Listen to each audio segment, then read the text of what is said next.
مولاي صل وسلم دائما أبدا على حبيبك خير الخلق كلهم.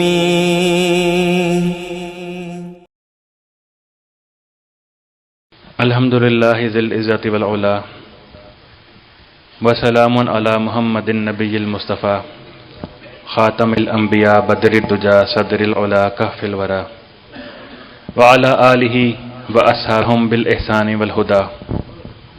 قال اللہ تعالی فی الکلام المجید والفرقان الحمید قل ان آباؤکم واخوانکم وازواجکم وعشیرتکم واموال اقترفتموها وتجارة تخشون كسادها ومساكن ترضونها أحب إليكم من الله ورسوله في سبيله فتربصوا حتى يأتي الله بأمره والله لا يهدي القوم الفاسقين. بے حد و بے حساب تعریفیں اللہ سبحانہ و تعالیٰ کے لیے کہ جس نے تمام مخلوقات کو پیدا فرمایا. ان گنت درودوں کے گجرے سلاموں کے صحرے نبی رحمت صلی اللہ علیہ وآلہ وسلم کی ذات مقدسہ پر کہ جنہوں نے مخلوق کو اللہ کی پہچان کرائی اور ایمان کی دولت عطا فرمائی.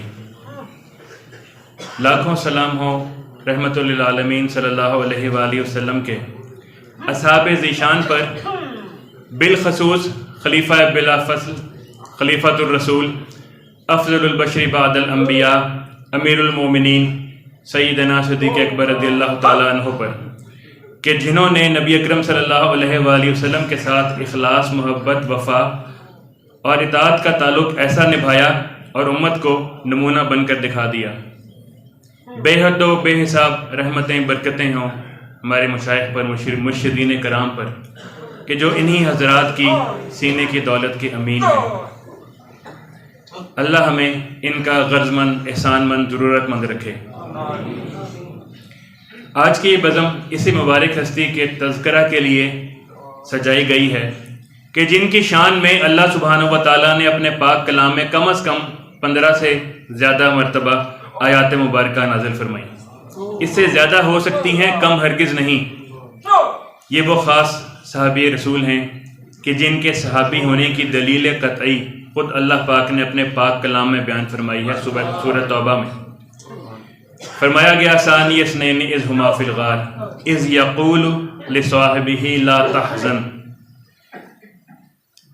تمام اصحاب میں سے آپ کی وہ مبارک ذات ہے جس کو اللہ سبحانہ و تعالیٰ نے لصاحبہ ہی فرما کر صحابیت کی دلیل کو قرآن میں امر کر دیا، اور ایسی پکی دلیل کہ جس کا انکار کرنا بھی کفر ہی ٹھہرا. یہ آیت مبارکہ ان 15 سے زیادہ آیت مبارکات میں سے ایک ہے. اس سے پہلے جو شروع میں آیت مبارکہ میں نے تلاوت کی اس میں بھی آپ کی فضیلت کے مختلف پہلو ہم سب کے سامنے نمایاں ہیں. اس کا ذکر بعد میں کرتے ہیں. اب یہاں پر ثانی اثنین فرمایا، یعنی کہ نبی اکرم صلی اللہ علیہ وآلہ وسلم کے بعد دوسرا، خود صاحب ہیں اس کے بعد دوسرا، اور یہ نائب کے طور پر آتا ہے، خلیفہ کے طور پر آتا ہے. تو یہ بھی دو میں سے دوسرا، یہ ہونا بھی آپ کی خلافت بلا فصل اور نیابت رسول کی دلیل کے طور پر ہے. آپ کا ثانی اثنین کا مظہر ہونا صرف سفر ہجرت پر موقوف نہیں، بلکہ آپ کی زندگی دیکھیں تو رسول اکرم صلی اللہ علیہ وآلہ وسلم کے ساتھ اعلان نبوت کے بعد، بلکہ اس کے بھی قبل، قدم قدم پر یہ مناظر ہمیں نظر آتے ہیں کہ آپ نے ہمیشہ نبی اکرم صلی اللہ علیہ وآلہ وسلم کے ساتھ رہے، خدمت میں رہے، نصرت میں رہے، ایمان کے بعد بھی دعوت تبلیغ میں رہے، ثانی اثنین بن کر رہے، اور باقی ایمان والوں کے لیے آپ کی ذات اس لیے ہمیشہ نمونہ ہی ٹھہری. اور آپ کے اسی ایمان کے لیے اللہ نے اپنے پاک کلام میں فرمایا کہ یا ایھا الذین آمنوا آمنوا باللہ ورسولہ، ایمان لاؤ. کس کی طرح؟ سیدنا صدیق اکبر رضی اللہ تعالیٰ عنہ کی طرح، کیونکہ ان کا ایمان امت میں خالص ترین ہے. ایمان کی ایک ایک صفت، ایک ایک ایٹریبیوٹ کو اگر دیکھیں تو سیدنا صدیق اکبر رضی اللہ تعالیٰ عنہ نے اس طرح عمل کر کے دکھا دیا کہ ہمارے سامنے اس سے بہتر نمونہ ہو ہی نہیں سکتا. سورہ توبہ کی آیت کریمہ جو شروع میں تلاوت کی، اس میں اللہ سبحانہ و تعالیٰ نے ایمان والوں کی بات بتائی. کیا ایمان والے ہیں کون؟ وہ لوگ جن کے لیے ان کی اپنی ذات، ان کے والدین، ماں باپ، بیوی بچے، رشتہ دار یعنی کہ کنبہ، کمائے ہوئے اموال، تجارت، وہ مساکن، وہ مکان جو انہوں نے بنائے ہیں جس پر وہ اپنے سٹیٹس پر جس پر فخر کرتے ہیں، اگر ان تمام کو ان میں سے کسی ایک چیز کو اللہ اور اس کے رسول پر مقدم رکھا، پرائرٹی دے کر رکھا، تو اللہ کی حکم کا انتظار کرو۔ اللہ نے یہ کرائٹیریا بتا دیا۔ تو اگر ہم دیکھیں تو سیدنا صدیق اکبر رضی اللہ تعالیٰ عنہ نے ان میں سے ایک چیز کے اوپر نبی اکرم صلی اللہ علیہ وآلہ وسلم کو، آپ کے تعلق کو، آپ کے ساتھ خدمت کو، آپ کے ساتھ اخلاص کو، وفا کو، محبت کو، ادب کو، اطاعت کو، عاجزی کو پرائرٹی دے کر رکھا۔ اگر محبت رسالت مآب صلی اللہ علیہ وآلہ وسلم کی تاریخ رقم کی جائے گی تو اس کا پہلا باب ہمیشہ سیدنا صدیق اکبر رضی اللہ تعالیٰ عنہ کے نام ہوگا، اور اگر حضور صلی اللہ علیہ وآلہ وسلم کی محبت کے احوال کو جمع کیا جائے گا تو زبان قلم پر پہلا لفظ آپ کا مبارک نام ہی آئے گا۔ محبت رسول کے مفہوم سے امت کو آشنا کرنے والی ذات آپ ہی کی ہے۔ ان میں سے بھی اگر دیکھیں ایک چیز کو، کنبے کی بات دیکھیں، اولاد کی بات دیکھیں، والدین کی بات دیکھیں، دوستوں کی بات دیکھیں، آپ کو اللہ نے یہ عزت عطا فرمائی تھی کہ آپ کی 4 پشتیں، آپ کی نسل میں 4 پشتیں نبی اکرم صلی اللہ علیہ وآلہ وسلم کی غلامی میں تھیں، صحابیت کے شرف سے تھیں۔ سیرت حلبی میں ہے، علامہ حلبی کو اگر دیکھیں، نبی اکرم صلی اللہ علیہ وآلہ وسلم دار ارقم کا واقعہ آپ لکھتے ہیں، اس وقت آپ وہاں پر تشریف فرما ہوا کرتے تھے اور شمع رسالت کے متوالے وہاں جا کر دید سے لطف اندوز ہوا کرتے تھے، اپنے قلب و ذہن کو معطر اور منور کیا کرتے تھے۔ آپ کے دل میں بات آئی، آپ نے مبارک صحبت میں عرض کیا نبی اکرم صلی اللہ علیہ وآلہ وسلم کی کہ حضور اب ہم اگر آپ کے منشا ہو، آپ کی مرضی مبارک ہو تو کیا ہم کعبہ شریف میں اعلانیہ جا کر نہ نماز ادا کریں؟ نبی اکرم صلی اللہ علیہ وآلہ وسلم نے فرمایا چلو۔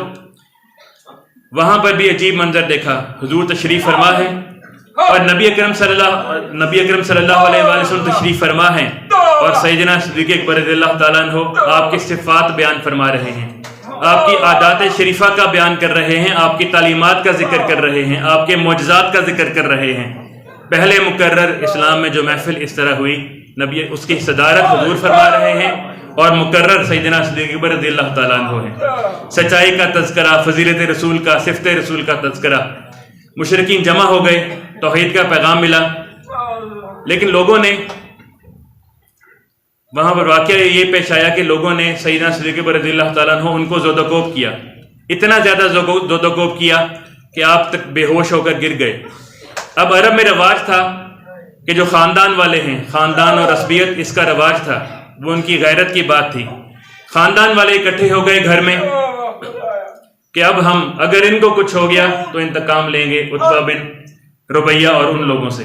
آپ بے ہوش ہیں، آپ کو جب ہوش آتا ہے، والدہ سامنے ہوتی ہیں تو اس وقت والدہ بھی حال پوچھتی ہیں، سب حال پوچھتی ہیں، آپ کی زبان پر اس وقت بھی کیا آتا ہے؟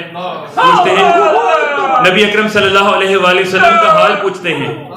والدہ فرماتی ہیں میں محمد کے حال صلی اللہ علیہ وآلہ وسلم کے حال کے بارے میں نہیں جانتی، اگر وہ جانتی بھی ہوتی تو کیا وہ غلام بن کر ایمان نہ لے آتی؟ وہ نہیں جانتی تھی، اس لیے ایمان ان سے ابھی تک دور تھا۔ تو انہوں نے بتایا کہ ام جمیل سیدنا عمر فاروق رضی اللہ تعالیٰ عنہ ان کی سگی بہن ہے، وہ ایمان لے آئی تھی۔ والدہ نے بتایا کس سے پوچھا کہ کس سے پوچھوں؟ آپ نے بتایا ام جمیل سے جا کر دریافت کریں۔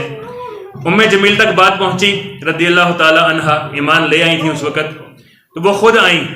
ان کو دیکھتے ہی سیدنا صدیق اکبر رضی اللہ تعالیٰ عنہ کے چہرے پر رونق آ گئی کہ کوئی تو رازدار محبت ہے جو سامنے آیا ہے، کوئی تو ہے جو کشتہ عشق و وفا کی خوشبو پہنچانے والا آیا ہے، کوئی تو ایسا آیا ہے جو میرے محبوب کو جانتا ہے۔ انہوں نے نبی اکرم صلی اللہ علیہ وآلہ وسلم کا حال بتایا۔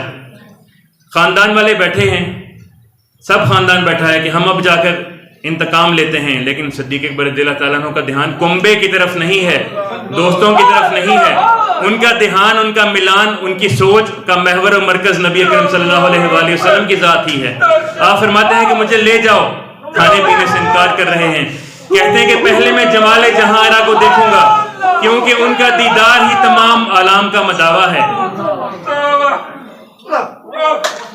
یہ ان کی پرائرٹی تھی جو انہوں نے کنبے پہ اس حالت میں بھی نبی اکرم صلی اللہ علیہ وآلہ وسلم کو پرائرٹی دے کر رکھی۔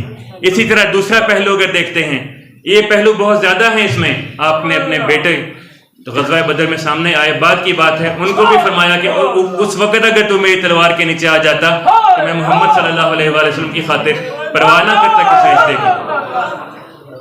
اسی طرح آپ کو اپنی بیٹی مبارکہ کا نبی اکرم صلی اللہ علیہ وآلہ وسلم کے عقد میں دینا، یعنی کہ خاندان کو پورا کا پورا نبی اکرم صلی اللہ علیہ وآلہ وسلم کے اوپر ان کے اوپر پرائرٹی دے کر رکھنا محبت کے ساتھ۔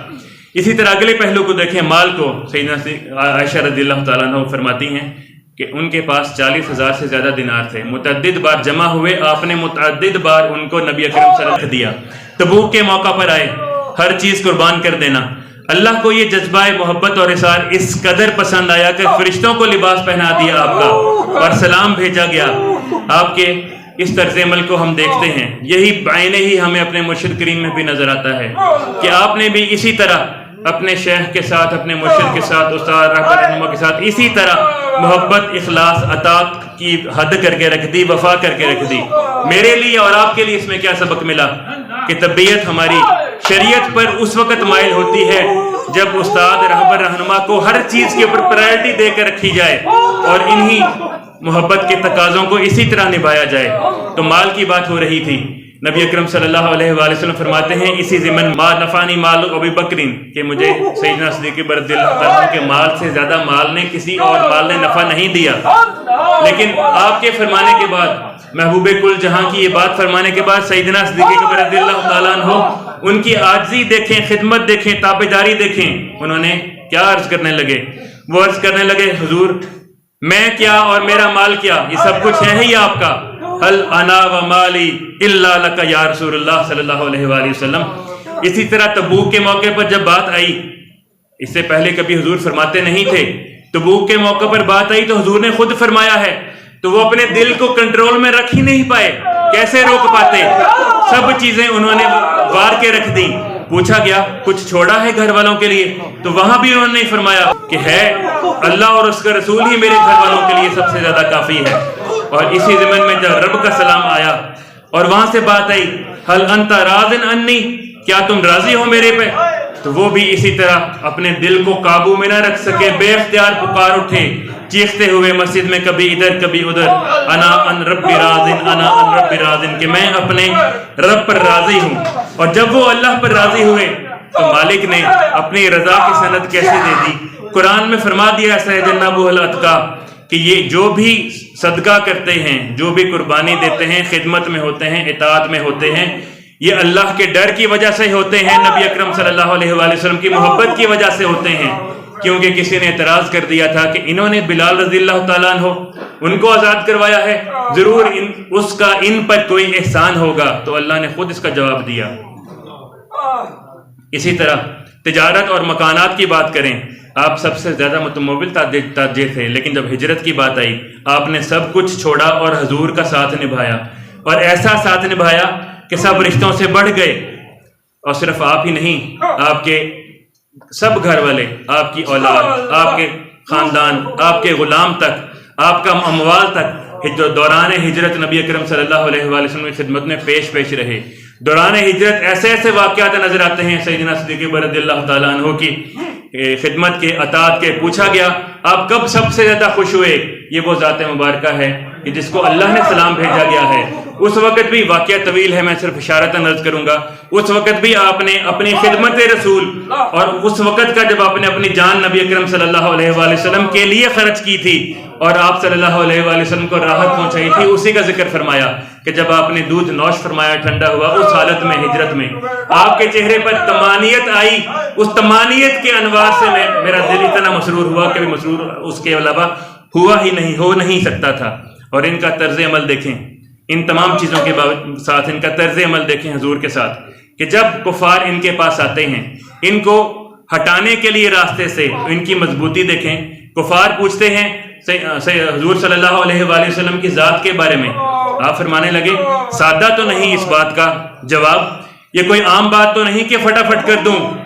آپ فرمانے لگے آ میرے دل، آؤ بیٹھیں، آمنہ کے لال کی باتیں کریں، ذرا تسلی سے بیٹھو، آپ نے بات ہی ایسے شروع کی، اس والہانہ انداز سے شروع کی، جمال اور کمال محبوب خدا کا ایسا ذکر فرمایا، کبھی اخلاق کی بات، کبھی کردار کی بات، کبھی تعلیم کی، کبھی آپ کی سچائی کی، کبھی آپ کے زبان و بیان کی مٹھاس کی، کبھی رحمت و برکت کی، کبھی صداقت کی، کبھی آپ کے لفظوں کی رعنائی کی، کبھی جمال مصطفیٰ کو دیکھ کر دل کو کھنچ جانے کی بات کی، کبھی آپ نے آپ کی تعلیمات کا ذکر کیا، اور اس انداز میں کیا کہ سننے والے بھی نبی اکرم صلی اللہ علیہ وآلہ وسلم پر والا و شیدا ہو گئے، وہ بھی اپنا دل آپ سے الگ نہ رکھ سکے۔ اور عشرہ مبشرہ میں زیادہ تر اصحاب اسی طریقے سے نبی اکرم صلی اللہ علیہ وآلہ وسلم کے پر ایمان لے کر آئے۔ اور اسی ایمان کی اگر بات کریں، سیدنا صدیق رضی اللہ تعالیٰ عنہ، سیدنا عمر فاروق رضی اللہ تعالیٰ عنہ، وہ فرماتے ہیں، حدیث ان سے مروی ہے کہ اگر وزن، اس کا مفہوم عرض کروں گا کہ اگر وزن کیا جائے ایمان کا تو سیدنا صدیق اکبر کا ایمان ایک پلڑے میں ہوگا اور تمام امت کا ایمان دوسرے پلڑے میں ہوگا۔ یہ ایمان ملا کیسے؟ یہ ایمان ملا کیسے؟ ایمان تو نبی اکرم صلی اللہ علیہ وآلہ وسلم کے سینے کی دولت ہے۔ آپ فرماتے ہیں الاسلام علانیۃ، اسلام تو واشگاف ہے، والایمان فی القلب، اور ایمان میرے قلب کی دولت ہے۔ اور یہ اسی محبت کی وجہ سے، اخلاص کی وجہ سے، اطاعت کی وجہ سے نبی اکرم صلی اللہ علیہ وسلم فرماتے ہیں، امام سیوطی لکھتے ہیں الحاوی الفتاوی، امام رازی لکھتے ہیں مفاتیح الغیب میں، ما سب اللہ فی صدری شیء الا وسببتہ فی صدری ابی بکر، کہ اللہ نے میرے سینے میں جو ڈالا تھا، اللہ نے میرے نہیں ڈالی، اللہ نے میرے سینے میں مگر ڈال دی میں نے وہ چیز سیدنا صدیق رضی اللہ تعالیٰ عنہ کے سینے میں۔ اور حضور کے سینے میں تو ایمان تھا، اللہ کا ڈر تھا، اللہ کی یاد تھی، تقویٰ تھا، محبت تھی اللہ کی، اور حضور نے تمام کی تمام یہ کیسے ڈل گئی؟ مرشد کریم فرمایا کرتے ہیں کوئی نئی پائپ لگائی تھی؟ نہیں، اس اخلاص والے جذبے کی وجہ سے ان کو یہ دولت عطا ہوئی تھی۔ اگر ہم دیکھتے ہیں اپنے مشائخ کرام میں، اپنے مرشد کریم میں یہی طرز عمل کہ انہوں نے بھی اسی طریقے سے اخلاص کی، اطاعت کی، محبت کی حد کر کے رکھ دی، اور اللہ نے ان کو بھی اسی طرح نوازا۔ ہم احسان مند ہیں اللہ کے کہ ہمیں اس نے ان کامل ہستیوں کی نسبت عطا فرمائی۔ اللہ ہمیں ان کے اسوہ پر عمل کرنے والا بنائے۔ وآخر دعوانا الحمدللہ رب العالمین۔